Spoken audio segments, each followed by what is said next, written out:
திருநீரில் மருந்திருக்கு தெரியுமா? திருநீரில் மருந்திருக்கு தெரியுமா? அதை தினம் அணிந்தால் புகழிருக்கு புரியுமா? அதை தினம் அணிந்தால் புகழிருக்கு புரியுமா?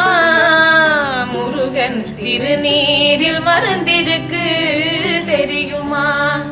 அருள் மணக்கும் ஐயனின் திருமருந்து, அருள் மணக்கும் ஐயனின் திருமருந்து, நல்ல அறிவு கண்ணை திறந்து வைக்கும் மறுமருந்து.